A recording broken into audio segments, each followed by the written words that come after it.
Hello, and welcome to Metachemistry. This is episode 95. And today we're going to kind of take a look at a unit type and break that down, both in terms of utilizing said unit class and some ways you might defend against it. And today we want to talk about skirmishers, a kind of lightly armored hit and run forward deployment type troops.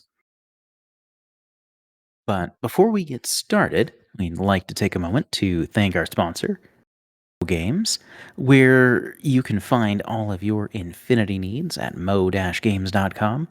And as part of Mo's sponsorship of the show, all of our patrons get a 10% discount code to our store. And in addition, we raffle off a $40 coupon code each month for anyone that's part of the Discord, whether you're a patron or not. So just make sure to join our Discord and you're automatically a part of that. Because what's better than games? Mo Games. And tonight for our skirmisher discussion, we have Ian and myself. So, Ian, how has your time been since our last show and your gaming endeavors? Unfortunately, not a lot of gaming. Just a lot of work stuff. Thanks, CrowdStrike. It's been a lot of fun fixing all the stuff that came along with that. So yeah, that's been great. For gaming and stuff, so I haven't been able to do a whole lot of in-person gaming stuff over the last few weeks. But we got Krug coming up, so I'm looking at some list stuff for that. Batting around some ideas for the prize support. It's looking like it'd be kind of pretty cool stuff that we're going to throw in for that. And outside of that, always on the BattleTech train. My Mercenaries Kickstarter will come in someday. The fate of all Kickstarters. Someday. Well, no, they're in the we're shipping it, but they're doing it. There's like 17,000 backers just in the US. Mm-hmm. So they're having to do it in waves. So it's going a little slowly, which is fine. It's they're actually shipping right now. It's just I don't know when mine's coming. Fair. That's something, I guess. Yeah, for me, it's been mostly just kind of getting in regular games of Infinity where I can. I've been kind of dabbling with a handful more games in Tunguska lately, because I feel like there's a fair chance that I'll be taking them to the Krug, even though I keep finding myself wanting to try lists for other factions. Like, I haven't played my Neoterra for a while, but they sound pretty fun, and I kind of want to bring them out again, and, getting the same feeling with Rama sometimes. Like, oh, that would be neat. I do miss my super soldiers. Rama is fun. Yeah, Rama is fun. But yeah, so I've been playing a couple games with Tunguska, and that's been good. Otherwise, yeah, I haven't really been getting a whole lot of painting done, except for been working on some prize support for the Krug as well. So I'm excited to show more of that once it's closer to being ready. And yeah, hopefully that'll be fun. Somebody will enjoy that piece. But yeah, as far as today's episode goes, skirmishers. So troop classifications in Infinity are a little loose, a little general, but some of them are fairly consistent in terms of what that actually entails for the trooper. And I think skirmisher kind of falls into the latter category of those. When you hear someone say, like, oh yeah, talking about such and such skirmishers, what does a skirmisher bring to mind for you, Ian? Generally, it's going to be a model that has some form of mimetism, maybe a marker state, generally an advanced deployment skill like forward deployment or infiltration, and generally is going to be a specialist or the ability to be a specialist of some type, like a hacker or something forward observer, that kind of thing. But isn't necessarily super combat related. Might have okay fizz depending on the faction they're coming out of, but generally is going to be mid to lower end of the faction's capabilities as far as ballistic skill goes. Not always. There are definitely some exceptions to everything, but in general, these aren't necessarily your gunfighters. These are your guys that are kind of going for objectives or putting a monkey wrench in your opponent's plans. For sure. Yeah. I definitely feel generally the same way. Like they're usually kind of middle of the road for your faction stats, generally speaking.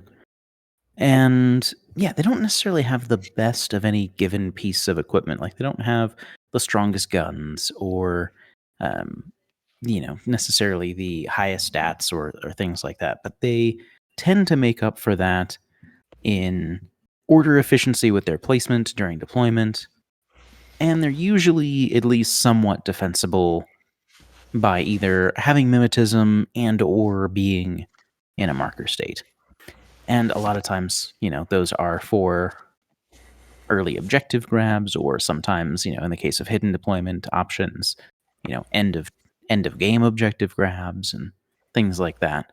And of course, there are things that break that mold, but I think that covers quite a few skirmishers in the game. Not all of them, of course, because any classification is not wholly comprehensive in terms of what a unit does. Some some don't give you much of an indication at all. Yeah. Light infantry comes to mind. Like that could be anything. That's anything from a Fusilier to Tariq Mansouri. So Yeah. But yeah, I agree that like skirmishers is definitely that kind of light unit in a midfield sort of role. Yeah, and generally has a rifle, combi or equivalent ish weapon on most of the profiles. You might get a profile that has something a little bit better, but generally they keep to that kind of that baseline level of for their main weapon. Yeah, but they often have some kind of surprising and interesting secondary options as well. Yeah, absolutely. I think that generally, shotguns, rifle or combi rifles, marksman rifles are kind of the bread and butter of most of those units. Sniper rifles tend to come up fairly frequently for a lot of those as well. Mm-hmm. But yeah, I think that's generally a lot of them. Like other than sniper rifles, I feel like SWC weapons are pretty rare, Yeah. but not unheard of. So for that kind of unit, I think if we take something like, I think that breaking it down a little bit, I think there's probably, let's call it 3 categories for simplicity's sake. I feel like you have your either mimetism but no marker state or camouflage units. Then you have your hidden deployment versions, and then this is also where your impersonators live. Mm-hmm. I think that's generally where they'll break down in terms of how you might see to use them, because those roles won't really transfer across boundaries terribly well. But if we were to take kind of what I might consider a typical skirmisher, if we look at something maybe more on the advanced end of a non-hidden deployment skirmisher, like the high end of that to me is something like the Aleph Naga. So it's got middling ballistic skill, pretty decent willpower, specialist options, um, infiltration, mimetism, and camouflage. Terrain total is also on the vast majority of skirmishers in the game. Yeah. Which certainly can be relevant in most ITS seasons. Not every mission, but most seasons, you'll find some reason to take that. And they kind of boil down to either kind of a close range attack piece or area denial, or specialist is kind of where a lot of those end up being. And this, I feel like there's a little bit more bleed over. Like if you have, say, a mine layer for area denial, you could easily take some short range engagements with those, ideally against things without templates. But you can take short range engagements with those, and same thing where you might have a specialist, but can also do that. So if we're looking at kind of your standard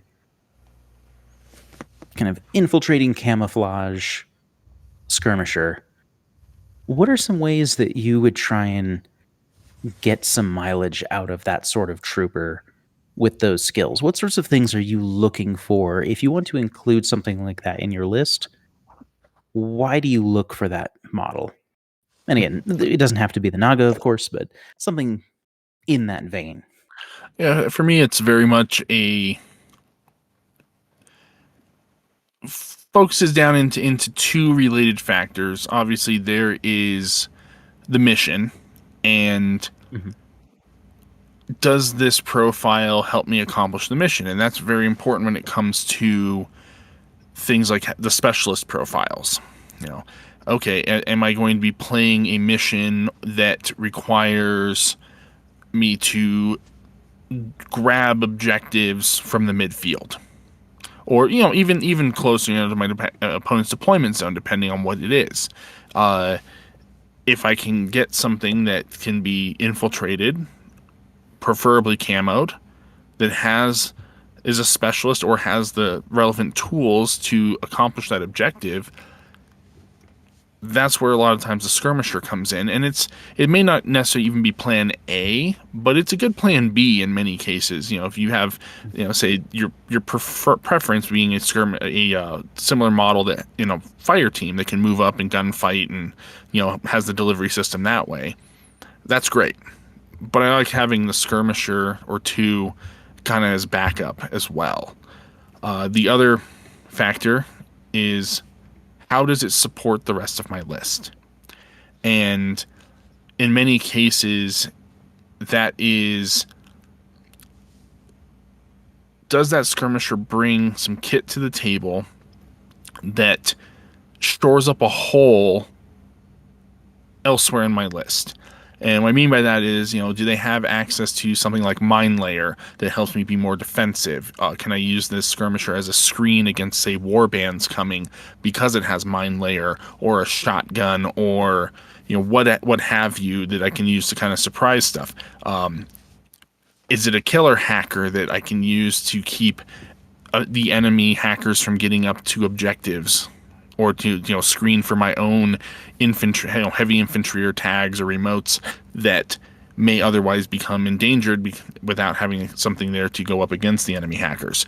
There's a lot of factors there in how it can sync with your list. Maybe it's even just a weapon that it brings that you don't otherwise have, because there's actually a decent amount of skirmishers. Granted, a lot of these are on the pano end, but like where they have access to breaker rifles or breaker combi rifles, which is not a super Sure. common weapon, but I find that it has pretty good utility against almost any faction you play against, because Hmm. BTS 0 is a thing. I mean, even if you're not having it, BTS 0 is still a good thing to attack.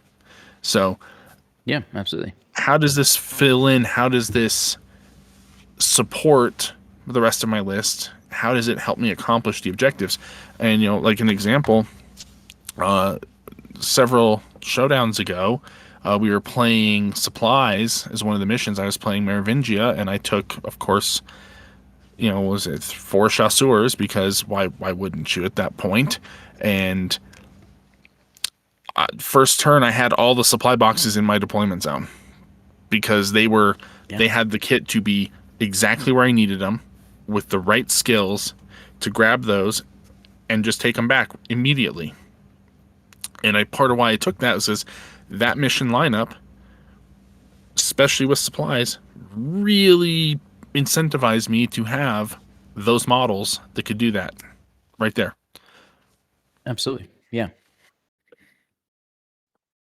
Yeah, and I agree. I think that I think that one big reason to reach for skirmishers is order efficiency, offensively or defensively, really. Like you can either use them offensively in terms, I suppose a better word is probably proactively, where you can use them to grab objectives kind of right off the bat.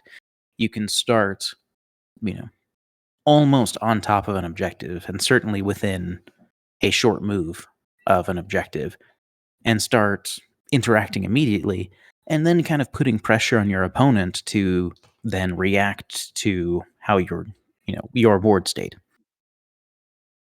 And as far as a more reactive order efficiency, they kind of give you a buffer where you can be in the midfield and ideally you don't want to, just pop out of camo and throw a shotgun template at some random warband running past you. But sometimes maybe you need to.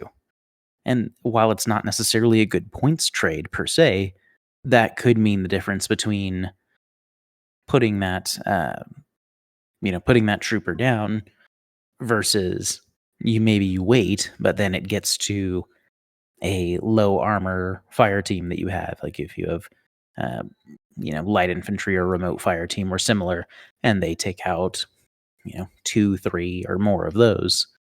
And having that extra defensive barrier in the midfield can really go a long way. Now, that obviously gets much better if you have, again, something with Mine Layer. That's a lot more threatening in terms of a defense, both by obfuscating where your trooper is and in terms of being something that can just additionally cause damage to an enemy trooper. And again, if we go back to the warband example, a lot of those rely on dogged or maybe no wound incapacitation and don't get another chance if they fail that save against that shock mine. Mm-hmm. But yeah, I think order efficiency is really a big part of where those come in because most most skirmishers are semi-expensive. Mm-hmm. Like you're obviously paying points for deploying outside of your deployment zone. You're paying for mimetism or a marker state or what have you. And so they're definitely more expensive than, what their stat line alone would suggest. But that's something that it kind of gets you by bringing those skirmishers with you. So if you, obviously you take skirmishers in not every list, of course, but frequently Most of enough. them. Yeah. What are if you need to use a specific example, feel free if that makes the point easier. But what are some ways that you make the most out of bringing those skirmishers? So a lot of it comes down to reading the board, looking at where your objectives are, where your opponent has deployed. Obviously, it's dependent on who's deploying first, and whether or not you're holding your skirmisher as your reserve, which honestly I usually don't do. I just kind of take a couple of them, or not. Even if I don't take multiple skirmishers, maybe I've taken something else that kind of fulfills the role of a skirmisher. And what I mean by that is like, even though they are, I believe, light infantry, with their forward deployment, like Zulu Cobras, fulfill a lot of, with their marker state forward deployment, they fulfill a lot of the same role as a skirmisher, even though they're not a skirmisher. Sure. So I use them as such. But looking at the routes of advance towards objectives, figuring out where best to place your skirmishers in order to do the job you need them to do. And that can be, okay, do I need to go get objectives? Am I going first? Am I going second? Who's deployed first? Kind of thing. So I can go, okay, I'm going to place this guy here because I'm going first. So I'm going to have an easier run on this objective. Or I'm going second. I want to protect him more, so I'm going to keep him in his obviously in his marker state and put him in a little bit deeper spot that's going to be harder to dig out. Or is this skirmisher here to make things difficult for my opponent? And then you're kind of looking at, okay, what are the most likely routes of advance that they have towards the objective or towards my side of the board?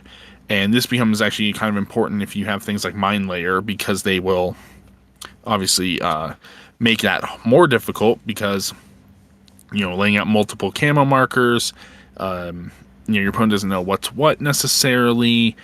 They got to kind of waste orders discovering things or moving stuff up into range to see, and especially if you can get those camo markers in just the right places where your opponent can't really do anything to them as far as discovering until they kind of get close enough to just be in range if it is a mine template.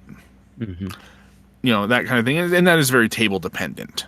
But of course, man, it's really great when you pull that off and they have to come in range, because either they expend the resources to do it, or they decide to ignore it completely and focus their efforts somewhere else, which in many cases means that they did their job anyway, because your opponent did not advance through that route, and you can focus your rest of your resources elsewhere to deal with what they're doing.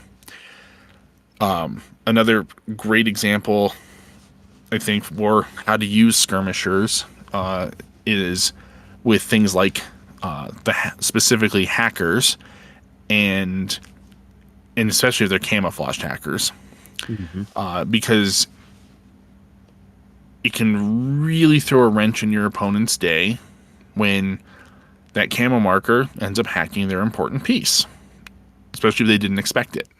Yeah. I've had many games where, especially last season when I was running Foreign Company, where the zero hacker that I was a zero killer hacker, just had a field day with people's hackers as they tried to move through the midfield. Or another favorite of mine was, even running this season, a few games where I've taken a Crocman hacker and, oh, yep, you tried to walk your tag through there. Now it's my tag. A lot of speed bump, a lot of roadblock kind of stuff. So I think the best thing to do with skirmishers is have a plan for them. It is with anything in Infinity. You gotta have a plan for it, and the situation on the table doesn't allow it, and your thing sits there and does nothing other than be a camo marker or what have you, and block a route of advance. But having a plan, I think, is the first step, whether you use it or not. Have an idea of what you want it to do, how you want it to operate in your list on that table with that mission. Yeah, definitely. I think that's always important for, like you said, any portion of list building really is you should have some reason you are taking a given trooper. Mhm. And I think skirmishers are definitely maybe even more so along that vein, because they're generally not tough enough for their cost to just throw at something. Like they're definitely, they tend to be more kind of finesse pieces where Ambushers. yeah, exactly. Something that you need to make sure that they have a significant advantage before they engage to use them effectively in most scenarios. Especially if you want to, get back the value of that trooper, not Or, necessarily in points cost, but in effect. use it more than once. Right, yeah. Jump out in front of this guy. I did shotgun it, but I'm done. Which, maybe sometimes that's what you need, right? And it's like, I mean, that's okay, what the hard case is perfect for. 12 Sure. points of it's in your face with a shotgun is tough to beat. yeah, there's something to be said for, oh, well, there's this, there's this fire team core with a sniper rifle in it or a missile launcher in it, and I don't have a good way to deal with it. Well, all right, I'll go ahead and shunt my camo marker that's in the minfield up around some buildings to get within shotgun range of it, and then they need to reveal. Like, sure, I don't get surprise attack because they have 6th sense, but they're probably going to dodge, so they don't eat a couple templates. And if they don't dodge, I have dropped whole fire teams Right, yeah. with a light shotgun. Yep. So yeah, I think that's very important with skirmishers in particular. Is you generally need them to have a certain goal in mind, whether that's objective based, or I need this to deal with X kind of threat, or I need this to deny these areas from these kinds of troops, or whatever the case may be. And in terms of what Ian's been kind of talking about, particularly in the realm of camouflage skirmishers, that's doubly so for hidden deployment skirmishers, because then you have effectively the kind of ultimate protection where you are not even on the board to be bothered until you're ready, barring censor. Yeah.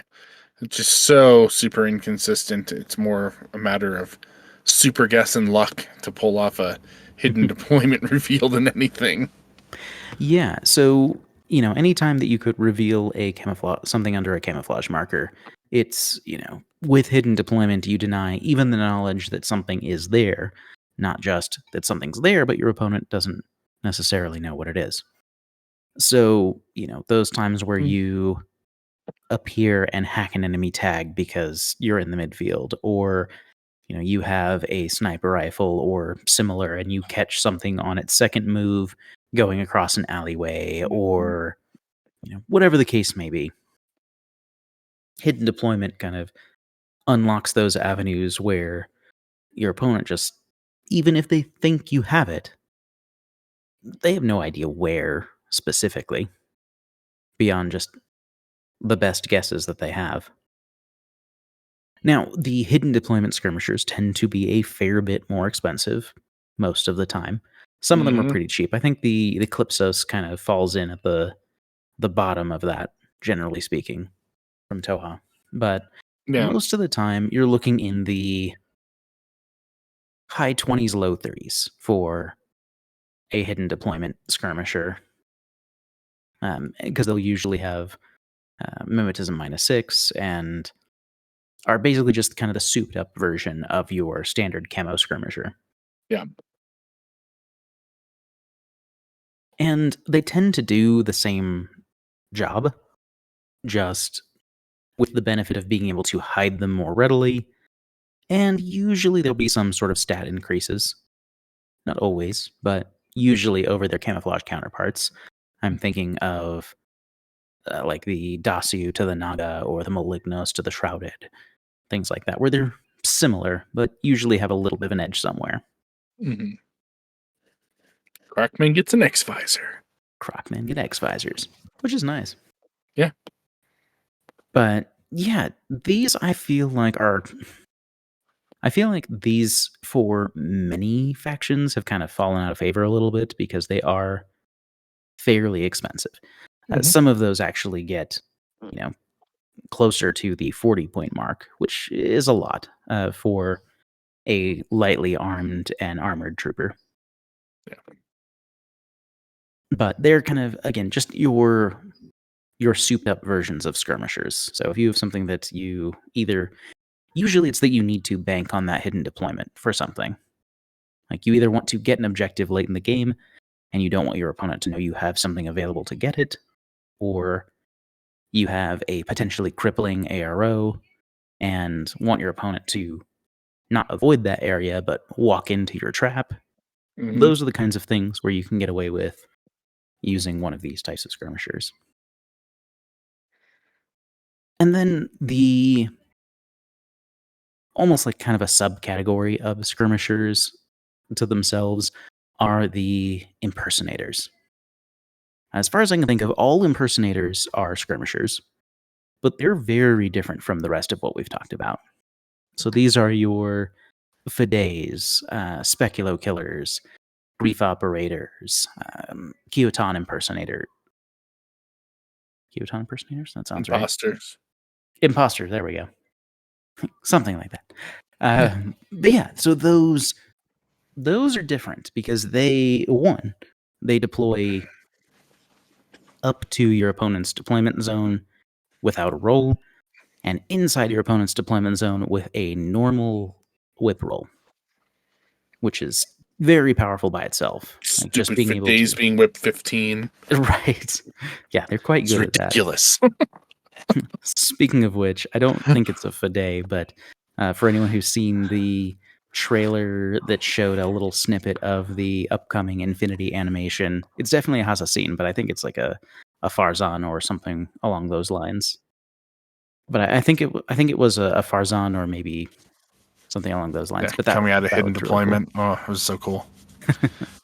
Yep, we'll talk more about this when we get more details. Exactly. Yeah. But yeah, these are units that tend to be much more aggressive. They kind of take the element of order efficiency and push it even further because one, you just physically deploy further up the board, and two, they tend to scare opponents much more. Almost all of them are good or better in close combat, and they usually are. Most of them are going to be impersonation 1. The Keotons and the Grief Operators are impersonation 2, which, unlike every other skill in Infinity, is the worse version, not the better version. Uh, but yeah, it gives you just a very significant degree of movement and the ability to kind of lash out at an opponent where, even a camo marker just would not be nearly as effective in doing. But yeah, so those tend to be well suited to attacking a specific target or maybe a light group of targets that you just don't necessarily have a good option attacking otherwise. So these are things that are either going to be kind of linchpin pieces or things that might cause you a significant amount of danger if you don't deal with them. Things that come to mind are like a guided missile remote or maybe a light infantry fire team on top of a building, or especially in the case of a speculo killer, an enemy tag, where you can just potentially take that out in one strike. Mm-hmm. Or But their again, they fire kind of team. right, or the fire team, yeah. So those are just kind of again souped up versions, but generally with a little bit of a little bit of a close combat slant. Yeah, they tend to be less doing objectives, more assassinating your cool pieces actively. Or even if they're reactive, it is a problem that you have to deal with because, oh no, I'm going to activate my fire team and I got up to 5 guys here that might just be taking shotgun blasts all of a sudden and hitting multiple models. So choices need to be Yep. made. Yeah, and that's what's interesting about the impersonators is that I don't believe any of them are specialists of any kind. I don't think so. Off the top of my head, I don't believe any are specialists. So they're kind of limited to just the opportunistic engagements sort of the side of things as opposed to being able to do objective grabs in the traditional sense. Yeah. Now, there are missions that care about that, like decapitation, for instance, or firefight, or whatever the case may be as far as those go. But as far as like actual objectives where you have to interact with something, that they don't really do so well. But that's kind of a lot about how you utilize skirmishers. But what are some ways you can defend against enemy skirmishers? Like if you hear about, someone is bringing a faction and that faction is known for having a lot of skirmishers, say something in Ariadne maybe, or Assassins, or something along those lines. What sorts of things come to mind for you that, I'd like to have this sort of tool, or what sort of tactics do you employ to deal with enemy skirmishers? I think that mine layer is great, or even just having mines. Sure. Because even through active placement, you can kind of trap them a little bit, and make it hard for them to advance on objectives. Just also be aware that you can't place your mine if an enemy camo marker is in the detonation area without doing it as an intuitive attack. Yep.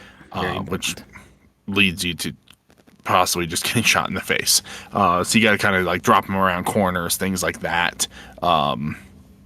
Do it just outside of out of the range, so that if they do move closer, that's where it goes off. But anyway, a lot of things like that. Getting eyes on routes of advance, eyes on objectives that they're going to have to go for, things like that, I think are very, kind of standard as far as, trying to prevent the skirmishers from being able to do what they're supposed to do.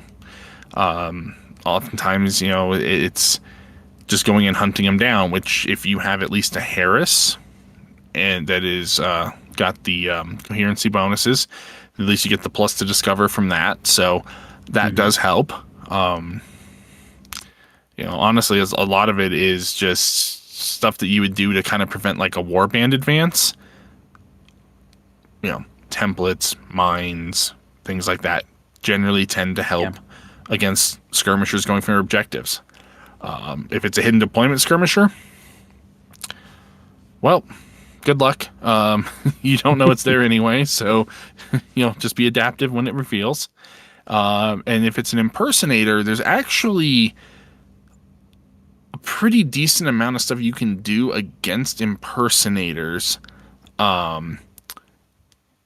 But most of it comes down to deployment and line of fire. And what I mean by that is that if you deploy like your fire teams so that guys are faced where they can kind of cover one another, so that if an impersonator does pop up near them, that you can get multiple eyes on that impersonator, so that if you are reactive, you can get kind of multiple shots in on them, or dodges, or things like that. But more importantly, it's also very important to have at least one or two other models that are farther away that can lay eyes on that fire team.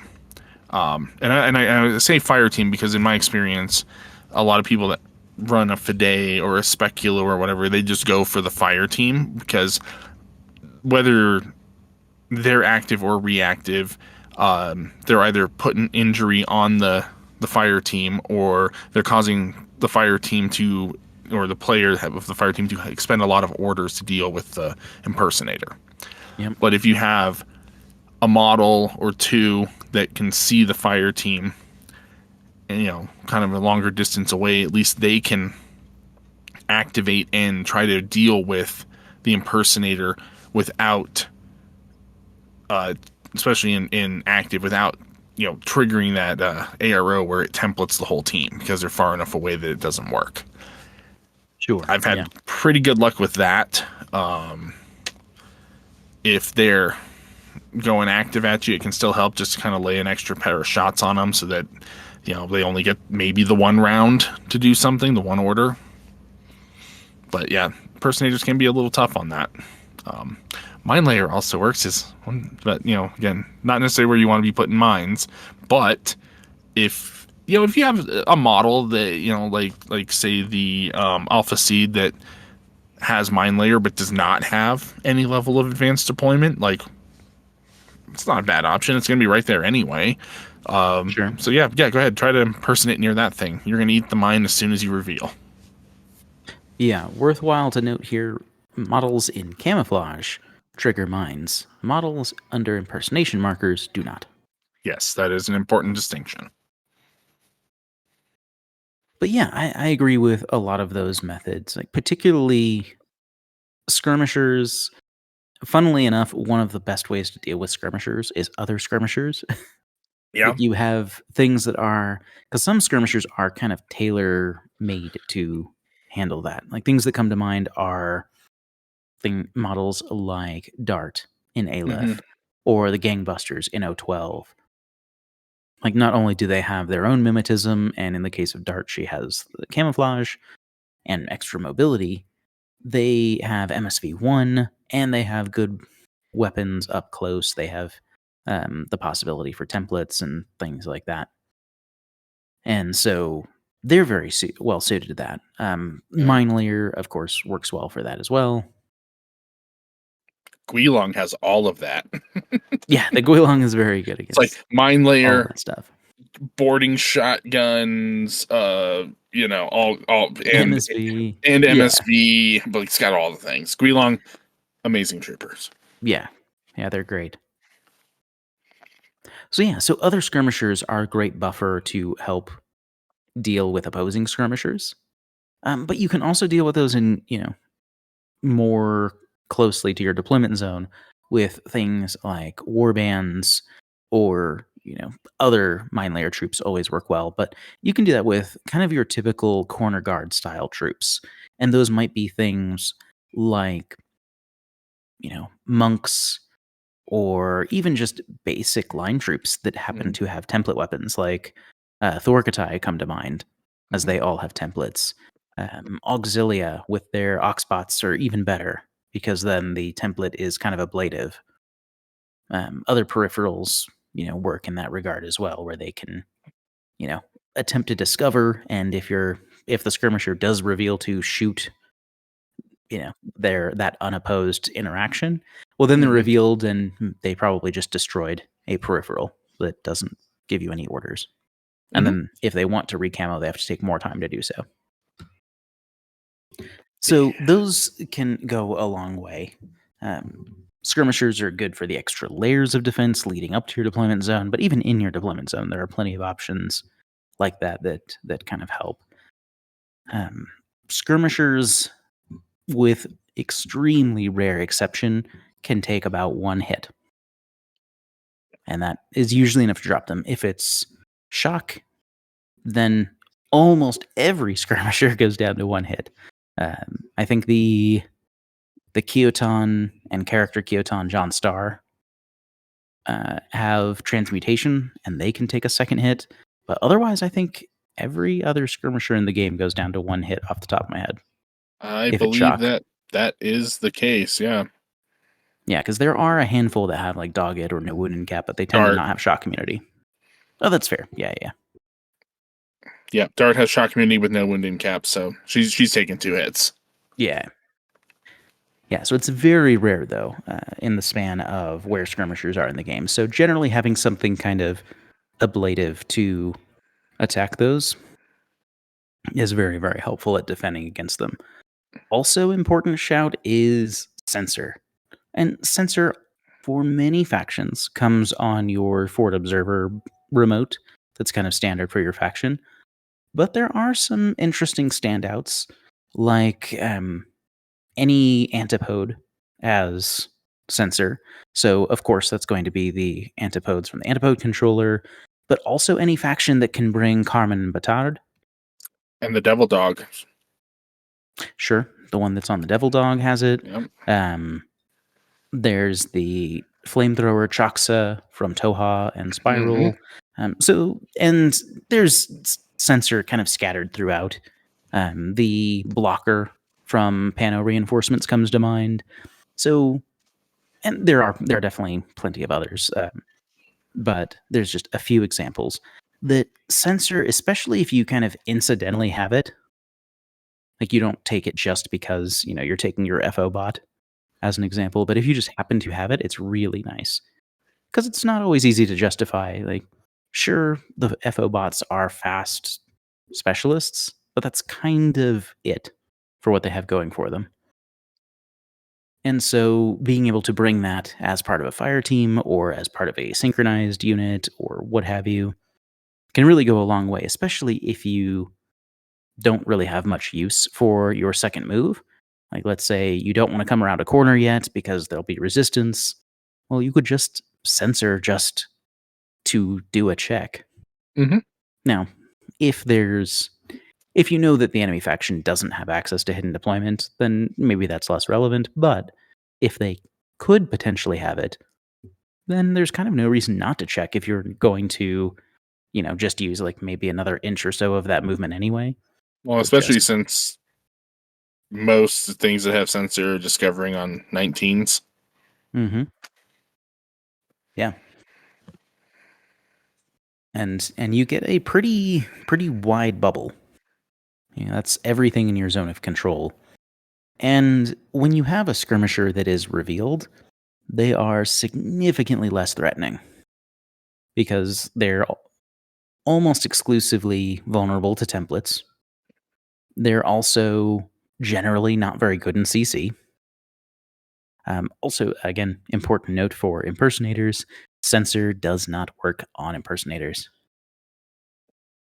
It reveals camo, but not impersonators, so that part will not really help you quite as much. But against all of the camouflage units, that will be of benefit.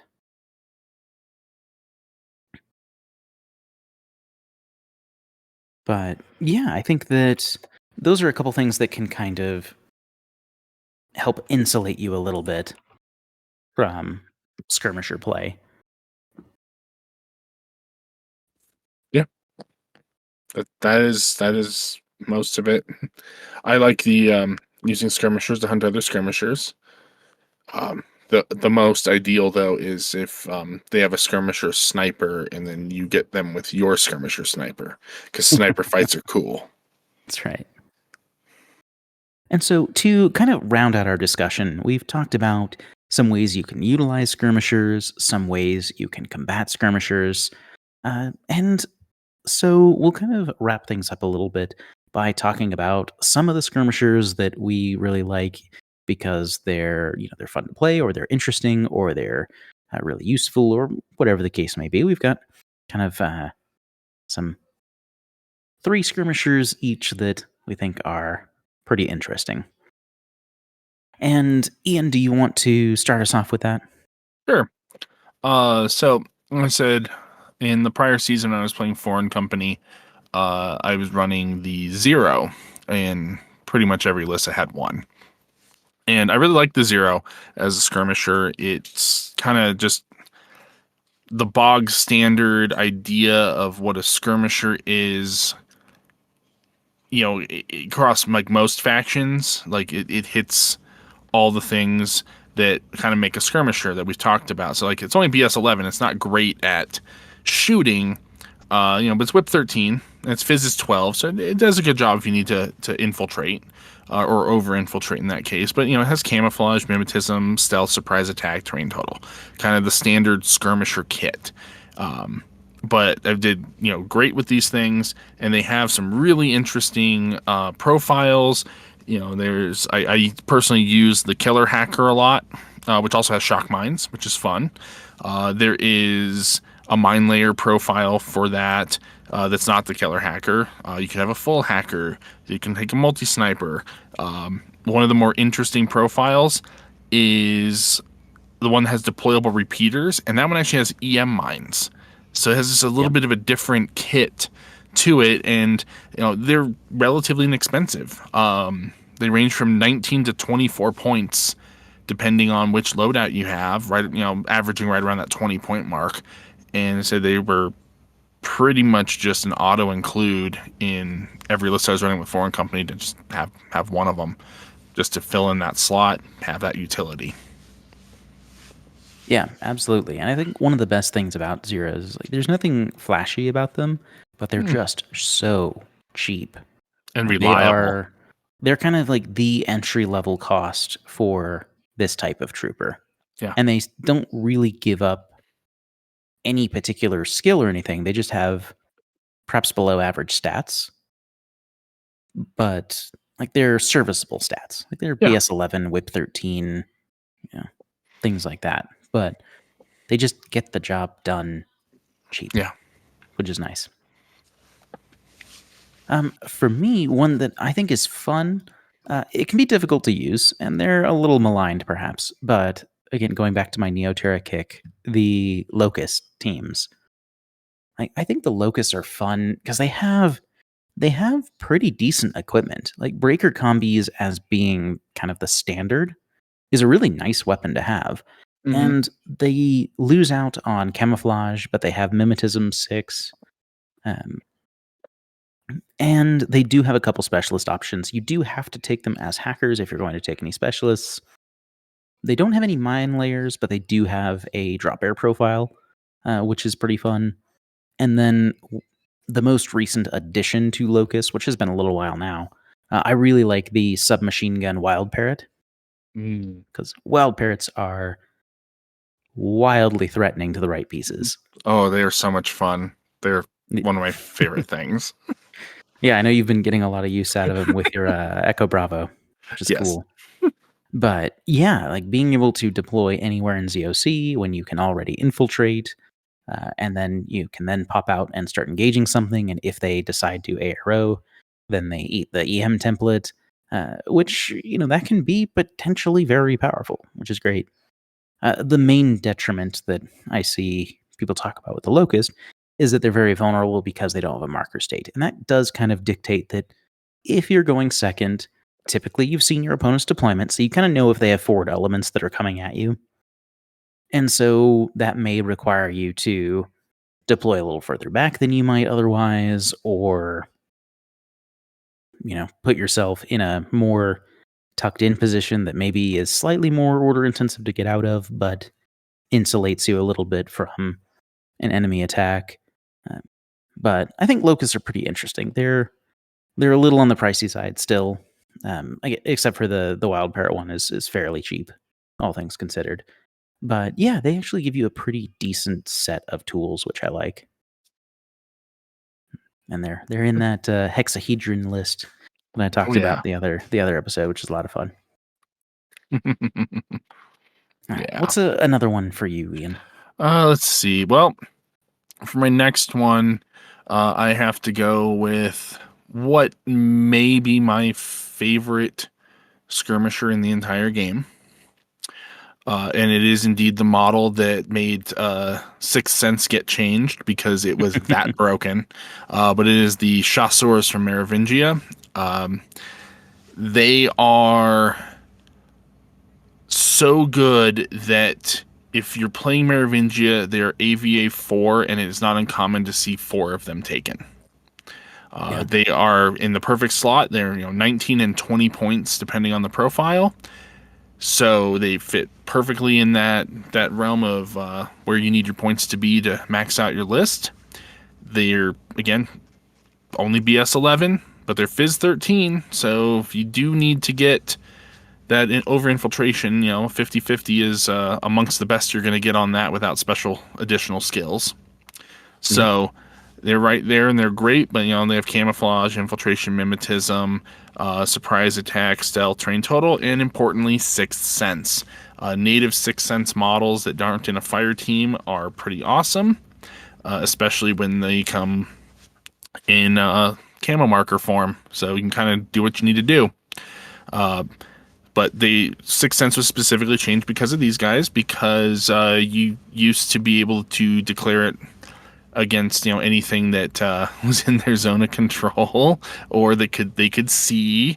So you'd kind of walk around by a camo marker, and then the camo marker would at that point you could declare delay. So the camo marker delayed against you. And then you went crap because you knew what it was, and you knew that no matter what you did, you were going to be either eating rifle rounds or a flamethrower. So that they changed it, and you can't delay with Sixth Sense anymore. There's a reason. For the best. Yeah, but they have 2 basic profiles: rifle with light flamethrower and shock mines. That could also be a forward observer or have mine layer for a point more. And then the other profile, which I actually have used to great effect depending on the mission and kind of thing that I think is really great. It's a rifle with an adhesive launcher and decharges. So they both kind of fulfill different roles, but there's nothing like surprise attacking somebody with an adhesive launcher or even just as an arrow. It's great. It's not expected. Coordinated attacks with them, they're pretty great. But yeah, so the Chasseurs are just fantastic. They are you will almost never see a Merovingia list that doesn't have at least one. When I say they usually end up getting tapped out, towards that 4 mark because they are so good, so order efficient. And when you can take 4 of them at that points cost and just have them kind of spread across the midfield, it is a pretty great deterrent to your opponent, especially if you're taking the Mind Layer variants, where it's like there's now up to 8 camo markers in the midfield for 80 points. Quite a bit. Yeah, it's a lot to dig through. Yeah, for me, one that I find myself, whenever I'm playing Starmada, I am taking probably both of these, and at least one, and that is the Sharko. The Sharko was such a great addition to Starmada, and considering this unit is only in Starmada, it's a nice way to kind of give them some extra identity. But they're very inexpensive on the skirmisher scale, but they do have full infiltration, not a forward deployment. They have camouflage in MIM 3, and most notably, they have climbing plus, which mobility skills are basically always good, but it's even better on a camo marker when they can use that extra movement to just keep going past something that might attempt to discover them, or even more so if they decide to hold against them. But they're 20 to 25 points. They've got a complement of short-range weaponry, including the Wild Parrot, which is fun on the submachine gun profile. Otherwise, they have a bunch of boarding shotguns, which helps with their relatively low ballistic skill of 11. And then they also all have shock mines, and there's a mine layer option, and they're just a really good filler unit to kind of get those jobs done that might be difficult for the faction to do otherwise. So I think Charco are great. I really like them quite a lot. But Ian, what's the last one for you? One of your standout skirmishers. I got to go with the hard case, also from Ariadne, U.S. side this time. This thing is just ridiculous. It's a 12-point skirmisher. Okay, there's a 14-point version as well, but the 12-point one is the one that I will usually take. It has a light shotgun. The 14-point version has a rifle, which has potential for going to suppressing fire and some things like that, and electric burst. But the dual utility of face-to-face or direct templates is great from the shotgun, so that's usually the one that gets taken. And, it's only BS11. It's not great. Fizz 13. It's not a specialist. It's Whip 12. Its job is to go out there and be a problem, and that's what it does. It's irregular, so you're just gonna go for it anyway. It's camouflage, it's infiltration, mimetism 3, stealth, surprise attack, terrain total, but it's got decoy. So you're putting down 2 camo markers, and yeah, sure, the decoy goes away when it reveals, but it is absolutely satisfying when your opponent wastes resources to discover a decoy marker. Mm-hmm. It's fantastic. Now, the next part of this it's very situational, but again, ridiculously fun when it comes up, is that the hard cases have tactical bows. It's not a common weapon. There's only a handful of profiles in the entire game that have them. Importantly here, they go off of, because it goes off of Fizz, it is damage 13, unlike I think the Ninja has one, and it's only like damage 11 or 12. Yeah, so this one's 13. It is a DA weapon for its ammo. So it's kind of fun. The bow is anti-material if you need that for some reason. Because it does come up rarely, but it does come up. Yeah. It's a damage 13 and all that. It's a great for ARO, just because, if you're only going to get one shot and you want that ammo type, awesome. But it's also I think it is actually the only weapon left in the game that has the silent trait. So you can attack somebody from outside of line of fire, even within zone of control, and it doesn't break stealth, and they don't get an ARO unless they survive the attack. Yep. So I said it's very kind of unique now because only I want to say Hardcase, Ninja, Dart, and Robin Robin Hook Hook. have a tactical bow at this point. That sounds right. Yep. I can't think of any And other ones, but there might be one or two, yeah, but they're pretty rare. yeah, super rare. I said it's the only thing left that has the silent trait. It used to be more common because like knives had it in the past, but that's a whole different thing. Mhm. But it's still kind of neat to be like, I'm gonna sneak around and kill things, and they don't get to react if as long as I kill them. So not horribly reliable, but it is kind of cool to be able to, if you can get in the right position to do that. Like I said, and the points cost on these things is so cheap that they're just, you don't care if it dies or not. If you take out anything with it, it did its job. Sure. You just make them be a problem, and you can take. Not that I think I've ever really seen a whole lot of people take more than one, but I think you can take two of them. One is usually more than enough. Yeah, because especially in U.S. area, you're going to have other irregular troops already, and you don't want Yeah. to stack too heavily. Yep. But yeah, they're just ridiculous fun. If I'm playing US, I almost always have one. Yeah, for sure. Yeah, and on the opposite end of the spectrum for me is the most elite archer in the game. is Dart is another one of my favorites. Dart is again not a specialist, and so doesn't really avail herself of those sorts of roles. Really, she can do several classifieds, really, but that's not really her job most of the time. But Dart is durable. Dart has MSV 1, a solid ballistic skill 13, a camouflage, the movement from climbing plus, um, the no incapacitation and shock immunity for the durability, and kind of the other things you would expect a skirmisher to have. But Dart has a submachine gun, a viral tac bow, and EM grenades. There's technically a profile that is shock mines, but effectively that does not exist.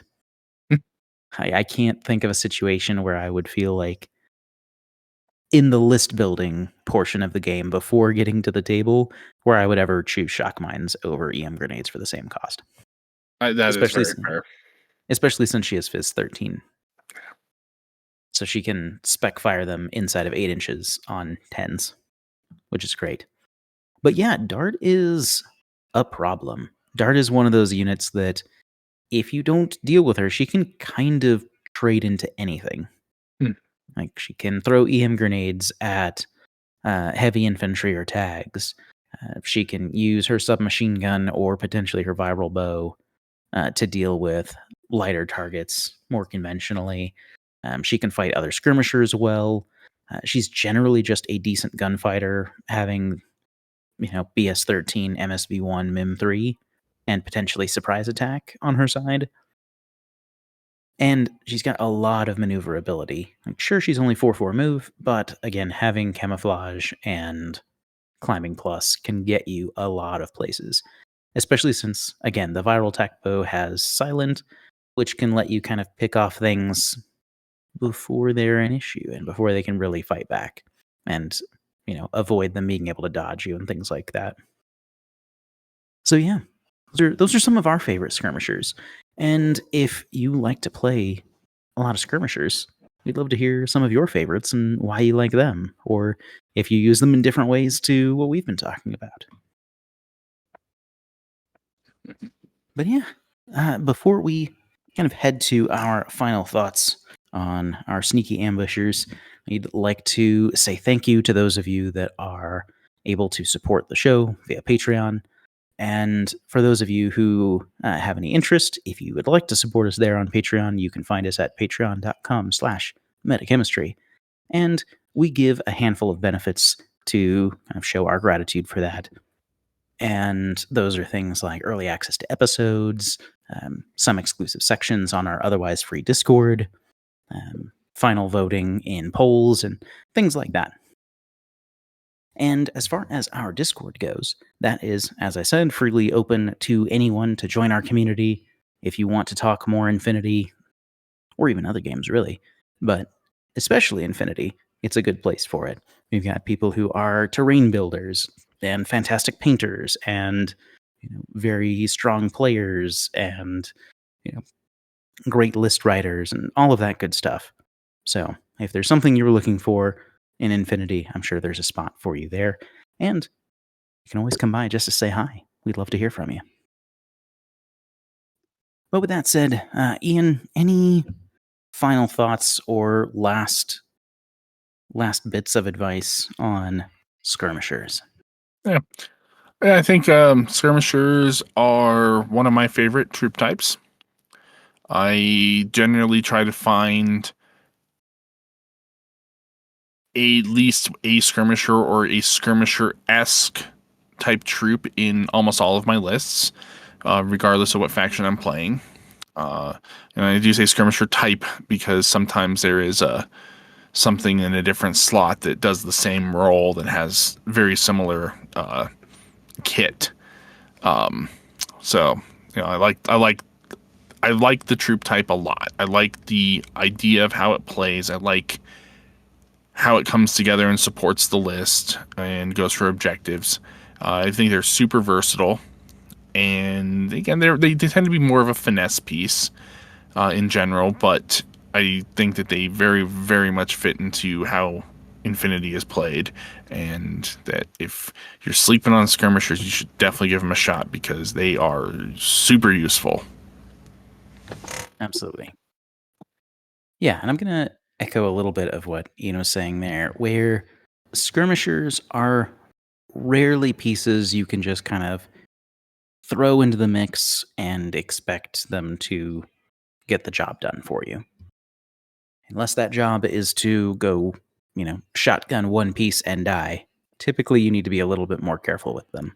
And I think that is a fun and important type of piece to have in a war game like this, where there's some degree of skill that goes along with making them work, and it's not always obvious the strengths that those units can bring to the table. And I think skirmishers are a great example of that, where they're not always easy to make use of, but they can be very, very impactful with a good set of choices. So yeah. Hopefully you've enjoyed talking about skirmishers with us, and if you have feedback for us on the topic, we'd love to hear you on that, which you can let us know either on Spotify with the poll that'll be at the end of your episode, or you can stop by on our Discord or our Patreon page and say hi there. And we hope to see you next time. But with that, I've been Devin. And Ian, and that's the meta.